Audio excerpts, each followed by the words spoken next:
What if the CIA's most valuable operative disappeared without warning? What if the person responsible wasn't just another terrorist or cartel leader, but someone who had been studying the agency's every move for years? And what if every second Joe remained missing pushed the world one step closer to an international crisis? That's exactly where Lioness Season 3 leaves us. Episode 1 didn't simply introduce another dangerous mission, it shattered the illusion that the CIA is always in control. Joe has spent years orchestrating covert operations around the globe, but now the tables have turned. Instead of hunting the enemy, she has become the target. The biggest question heading into Episode 2 is no longer whether the mission will succeed. It's whether the CIA can rescue Joe before it's too late. Today we're breaking down every clue, every possible strategy, and every hidden detail that could reveal what happens next. We'll also explore why Episode 2 could become one of the most intense chapters the series has ever delivered. Before we dive in, if you're excited for Lioness Season 3, subscribe and let us know your predictions in the comments. Do you think Joe will escape on her own, or will someone have to risk everything to bring her home? Now let's begin. The opening episode wasted no time reminding viewers that every operation comes with consequences. For years Joe has been the architect behind some of the CIA's most dangerous missions. She's made impossible decisions, sacrificed relationships, and carried the burden of protecting her team while serving her country. But this time everything feels different. The enemy doesn't appear interested in making a political statement or demanding ransom. Instead, every move suggests careful planning. Whoever is behind this operation understands CIA procedures, surveillance methods, and extraction protocols. That changes everything. Normally, when an operative disappears, the agency has a standard response. Satellites are activated. Intelligence networks expand. Safe houses are monitored. Every available asset begins searching. But what happens when the enemy anticipates every one of those responses? That possibility transforms the mission from a rescue into a deadly game of chess. Joe isn't just another field officer, she's the foundation of the Lioness program. Over multiple seasons we've watched her recruit agents, manipulate intelligence sources, and guide dangerous operations from behind the scenes. She understands classified missions spanning several continents. She knows the identities of undercover operatives. She possesses years of sensitive intelligence that could compromise ongoing missions if it falls into the wrong hands. That's why her disappearance sends shockwaves throughout the agency. The danger isn't limited to Joe herself. Every operative connected to her suddenly becomes vulnerable. Every informant she's ever protected could be exposed. Every mission she's approved may need to be abandoned. This is why Episode 2 is likely to focus not only on finding Joe but also on limiting the damage before America's enemies can exploit the situation. One of the strengths of Lioness has always been its attention to operational detail. Rather than rushing into action, the agency usually follows a structured process. The first objective is information. Where was Joe last seen? Who was monitoring communications? Were surveillance systems compromised? Did anyone inside the agency leak operational details? These questions become even more important because the kidnapping appears highly coordinated. If the attackers knew Joe's movements beforehand, someone may have provided inside information. That possibility introduces a terrifying reality. The greatest threat may not be outside the CIA. It could already be inside. Imagine the tension inside headquarters. Every conversation becomes suspicious. Every delayed report raises questions. Every officer wonders whether someone sitting only a few desks away has betrayed the organization. Episode 2 could explore that growing paranoia in dramatic fashion. Whenever the agency faces a crisis, leadership becomes critical. Kaitlyn has repeatedly shown that she can remain calm under overwhelming pressure. But Joe's disappearance is personal.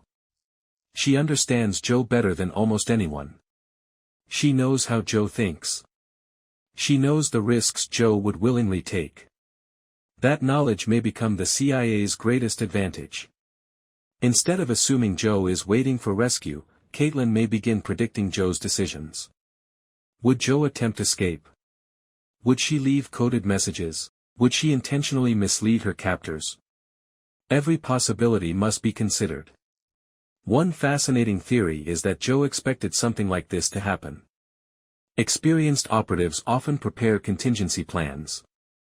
Hidden communication methods. Emergency protocols. Dead drops. Secret signals. Secret signals. If Joe managed to activate even one of those systems before disappearing, Episode 2 could revolve around the CIA racing to decode her message before the enemy discovers it. The villains this season appear patient. That's what makes them so dangerous. Many television antagonists rely on brute force. These adversaries rely on intelligence. Instead of attacking military bases, they target information. Instead of fighting soldiers, they manipulate decision-makers.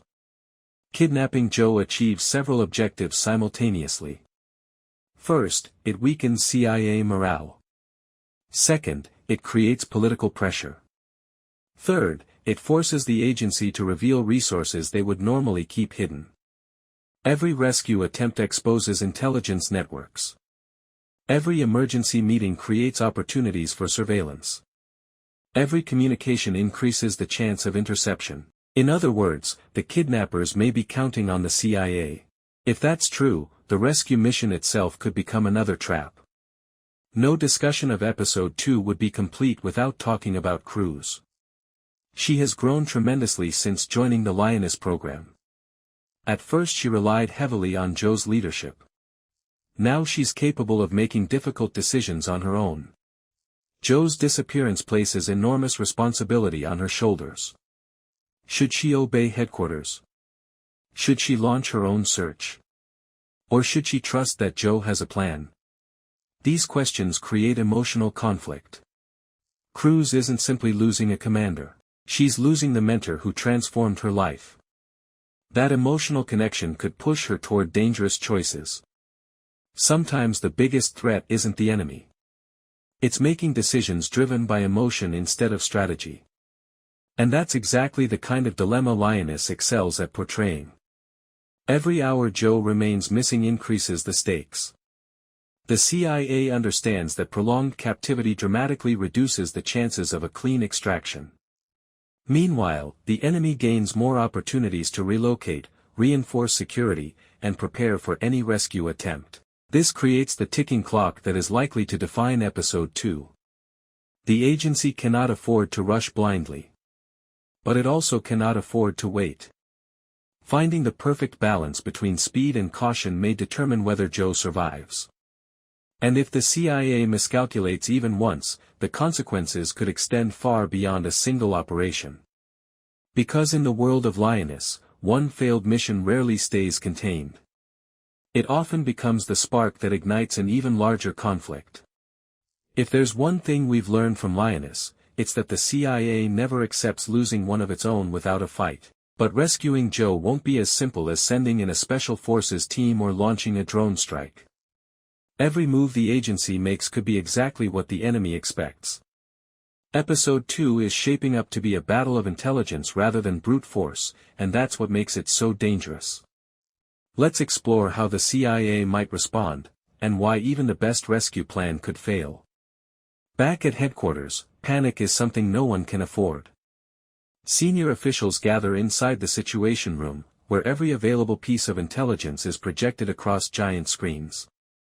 Satellite imagery, intercepted communications, drone surveillance, reports from undercover assets. Nothing is ignored. The room is filled with experienced officers, yet no one has a clear answer. How could Joe disappear? More importantly, who had the resources to make it happen? This isn't the work of ordinary criminals. It's organized, disciplined, calculated. Someone invested months, perhaps years, preparing for this operation. And that realization sends chills through everyone in the room. Byron understands that every minute matters. Launching an immediate rescue could save Joe. But acting too quickly could expose classified intelligence. Imagine being in his position. Do you risk hundreds of covert operatives to rescue one officer? Or do you protect the agency while hoping Joe survives long enough to be found? It's a brutal calculation, but intelligence work often demands impossible choices. Joe herself has made similar decisions in the past. Now the people she once commanded must make those decisions for her. That emotional irony could become one of Episode 2's strongest storylines. One overlooked clue from Episode 1 is the scale of the operation. Kidnapping someone like Joe isn't cheap. Safe houses cost money. Vehicles require logistics. Weapons have to be purchased. Communications need encryption. Personnel must be paid. Every sophisticated operation leaves a financial footprint. The CIA knows this. Instead of focusing only on physical evidence, analysts begin tracing suspicious financial transactions around the world. Small transfers. Shell companies. Anonymous cryptocurrency wallets. Offshore accounts. Separately, they seem meaningless. Together, they could reveal the organization behind Joe's disappearance. Sometimes intelligence isn't gathered on the battlefield. Sometimes it's hidden inside bank records. One theory refuses to disappear. What if someone inside the intelligence community betrayed Joe? Think about everything the kidnappers knew. Her schedule. Her movements. Security procedures. Extraction routes. That's information few outsiders should possess. If there's a leak, finding Joe becomes twice as difficult. Because every rescue plan could already be compromised before it even begins. This creates an atmosphere of suspicion throughout the agency. Longtime colleagues begin questioning each other. Background investigations are reopened. Communications are monitored. Even trusted officers become subjects of scrutiny. The psychological pressure is enormous. The CIA isn't just hunting Joe's captors. It's also hunting the truth. While leadership debates strategy, Cruz struggles with patience. She owes much of her growth to Joe. Without Joe's guidance, she may never have become the operative she is today. Now, every instinct tells her to act. She studies maps. Reviews surveillance footage. Examines mission reports. She's searching for anything the analysts might have missed. A forgotten vehicle. An unexplained radio signal, a suspicious face captured in the background. Sometimes the smallest clue changes everything. Cruz knows this better than anyone. And that determination could place her directly in the enemy's crosshairs.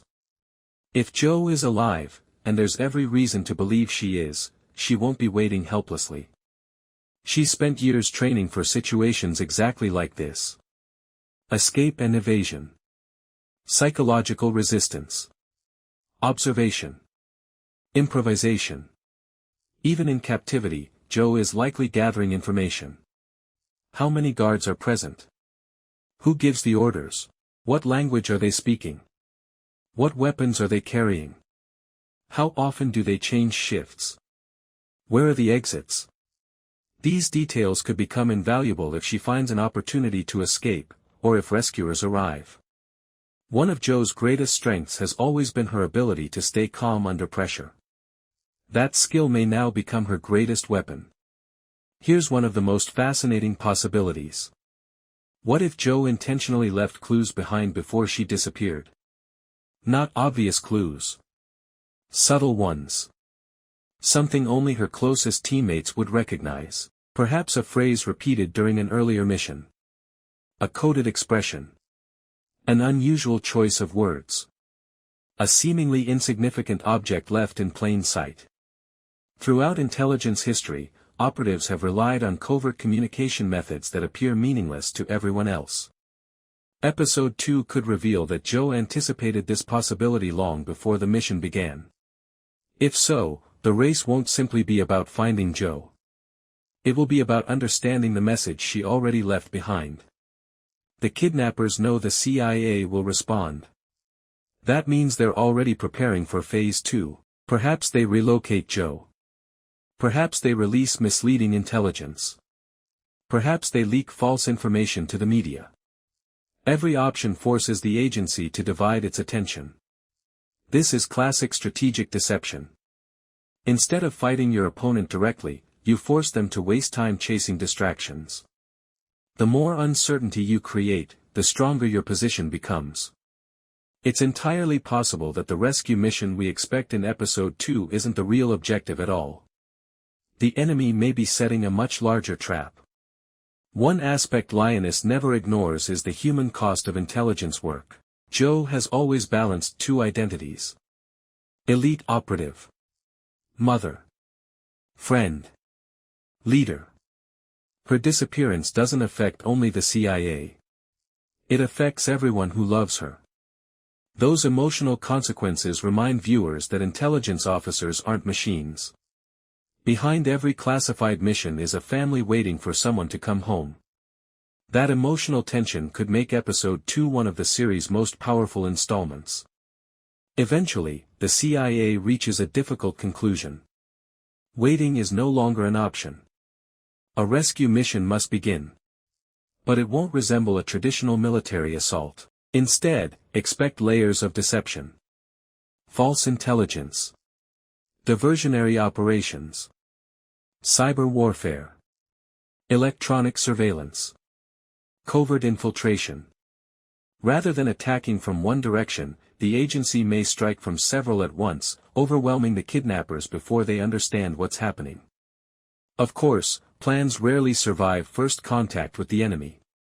That's what makes Lioness so unpredictable. Even the best strategy can collapse in seconds.